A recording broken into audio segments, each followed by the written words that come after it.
Cina adalah rumah umat Muslim yang sangat tua.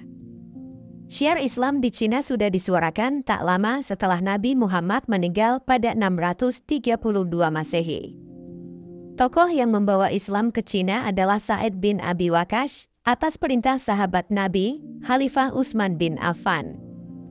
Menurut Iqbal Shafii dalam A Brief History of Muslims in China, Institute of Strategic Studies Islamabad, 1983, kedatangan delegasi itu membuat penduduk Cina bersentuhan dengan syiar-syiar Islam untuk pertama kalinya.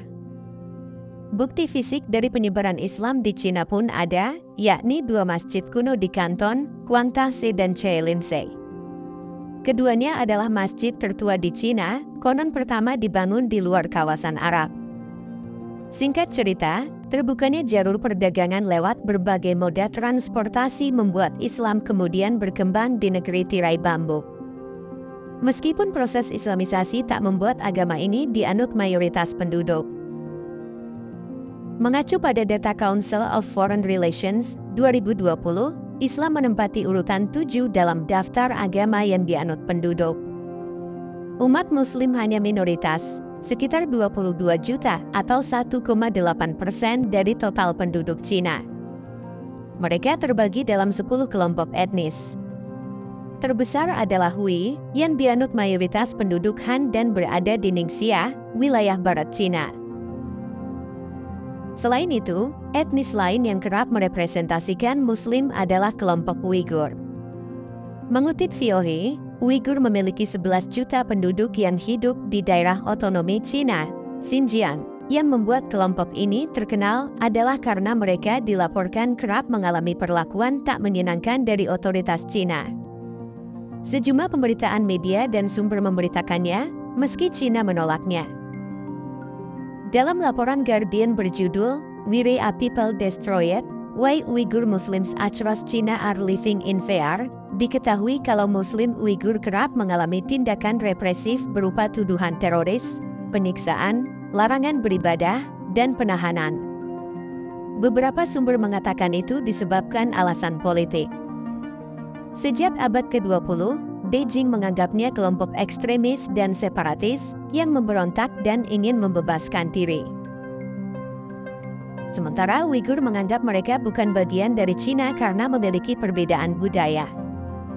Sikap ini berbeda dengan yang dialami Muslim Hui.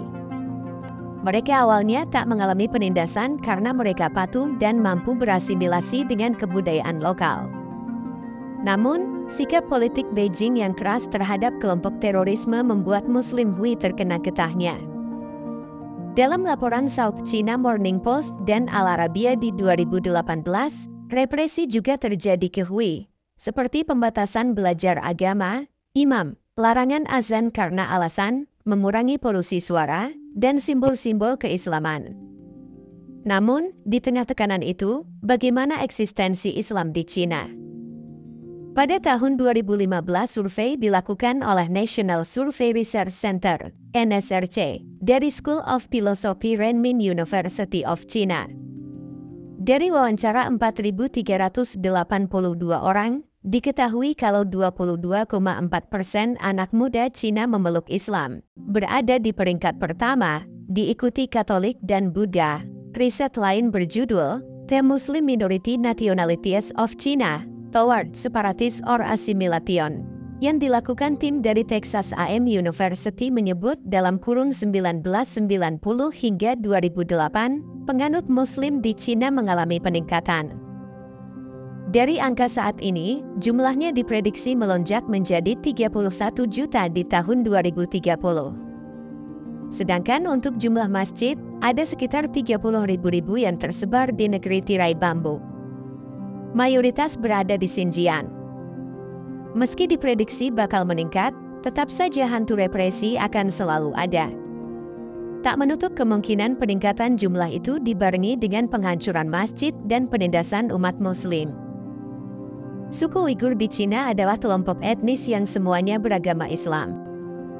Meskipun kerap dilarang beribadah, namun ada satu kelebihan suku Uighur, yakni dalam segi para wanitanya yang berparas cantik.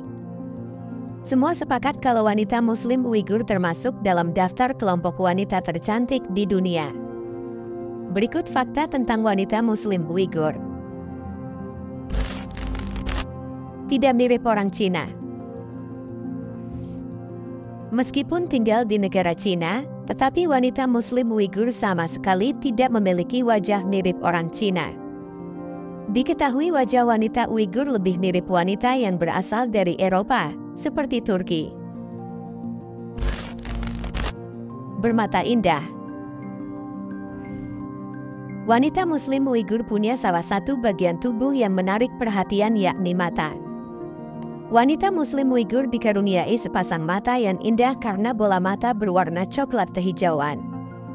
Selain bermata indah, wanita-wanita itu juga berambut pirang.